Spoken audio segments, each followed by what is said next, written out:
Hi crocheters, welcome back to my crochet channel where I share crochet projects, tutorials, and inspiration. In today's video, I'll be showing you my latest crochet bag, the No Frills, No Name bag. I have written instructions along with the C2C Crochet chart on my blog at popstomilk.com, which is linked in the description box. If you like this video, be sure to give it a thumbs up and subscribe if you haven't already. Alright, on to the video. So let's talk about the inspiration for this bag. If you live in Canada, you might find this design very familiar since it's the color and style of the No Frills, No Name product brand. I honestly don't know what it is about this particular brand, but I just love it.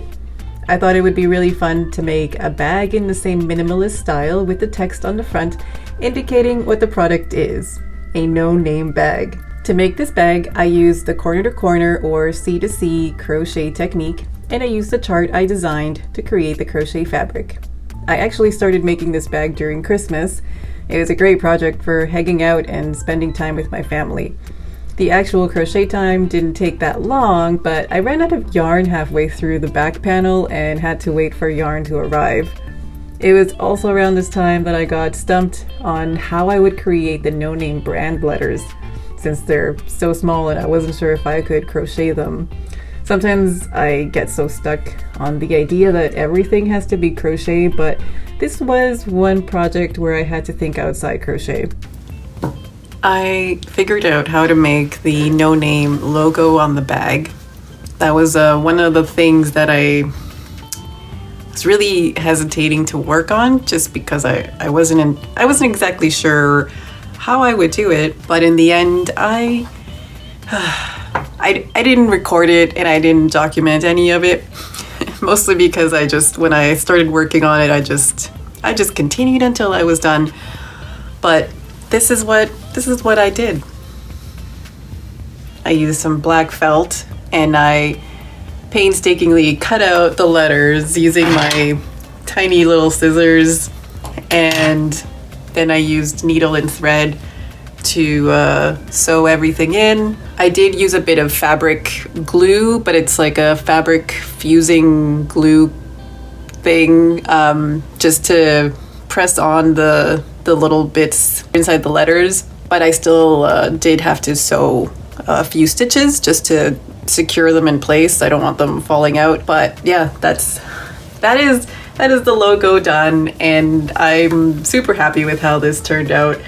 And it's given me, I guess, a second wind to continue working on the bag, and in particular, the bag strap, or maybe bag straps. I haven't decided if it's going to be one or two, but what I'm doing is I'm using some Lion Brand 24/7 cotton to make the bag strap. These are all half double crochet stitches that I'm working. I don't know how long it's going to be yet. It'll depend on how it fits around my shoulder and arm. But basically what I'm doing is I'm making these strips. I'm going to fold them in half, and I will be putting something, I think I will be doing this anyway, we'll see. I will be putting in maybe a bit of fabric or some kind of cord or rope or something that will prevent the piece from stretching too much and make it nice and sturdy.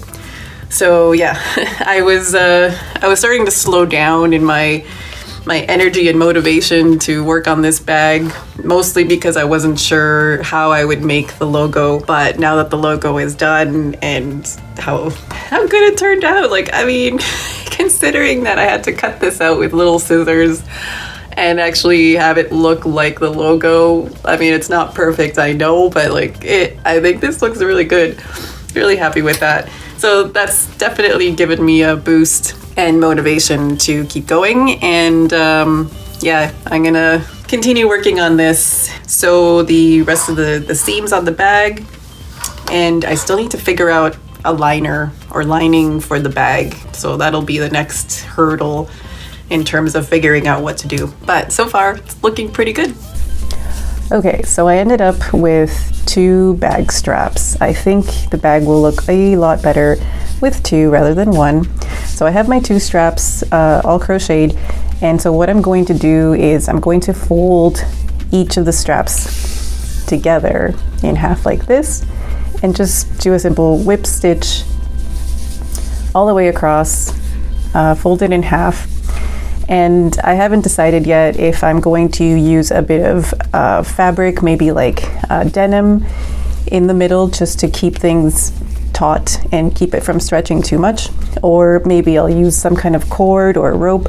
I'm not sure yet, but for now I'm just going to make a casing for whatever I end up using, and hopefully I can find something sturdy enough that will fit through.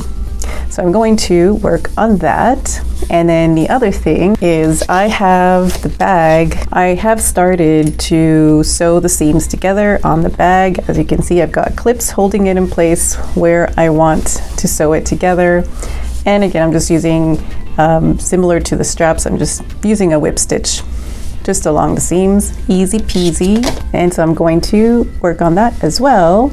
And then once I've got all those seams all nice and sewn together, then I'll start adding the straps.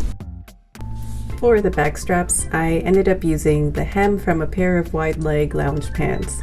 The fabric is a nice and sturdy bamboo viscose that fits perfectly inside the crochet straps I made.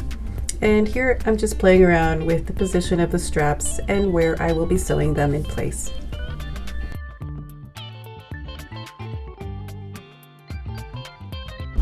So here, this is how I am adding a bit of a ridge to the sides of the bag just to give it a little bit of structure and some shaping. It's not going to make it rigid, but it is going to give it some definition, a slight definition. So similar to how I would have joined the seams here to attach these two pieces together, I just simply folded the fabric where I want the fold to appear, and then I just take the yarn and needle and just use some stitching through the fabric just to gather that fold together.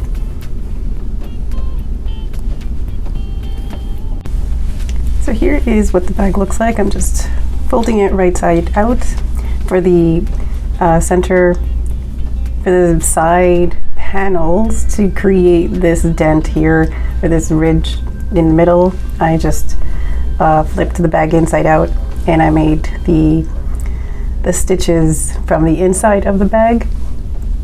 For the outer parts, for the outer edges, I folded the fabric and just stitched from the outside so that that's where it would fold. So you can see like it's naturally kind of folding in like this, and that's what I want. It's not going to hold its shape and stand on its own, but it does give it a little bit of design to it. So I have done the stitching for the bottom panel, so you can see it's a nice little rectangle, and then on the sides and down the middle. And so it's almost, it folds naturally like a little sandwich bag, which is great for the theme of this particular bag. So now the last thing that I'm going to do is attach the straps. And I am going to trim this, but I just want to make sure that I have enough fabric before I decide where I'm going to stitch it. And so I'm going to be using some black thread and a needle to sew this down. I will be sewing through both the fabric layer and the crochet strap layer. It's going to be very thick to work through all these layers, but I do want this to be secure. So here is what the bag is looking like. This is basically done. I would say it's done, but I do want to add a liner to this. So I'm going to repurpose a pair of pants that you can see I've already cut into for a different project. So I'm just going to cut a bit of this fabric from the other leg and make a liner for it. And I will add a zipper closure as well. So I'm going to work on that. Make a bag liner for this.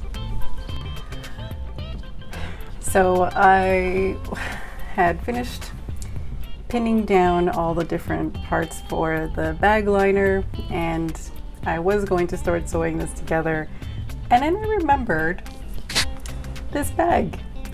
the one that I made a bag insert for, because I thought if I make this bag insert, then I can use this for other bags and I don't always have to make a liner every single time. So let's see if this fits inside the no name bag. Here's the no name bag. Here is the bag insert.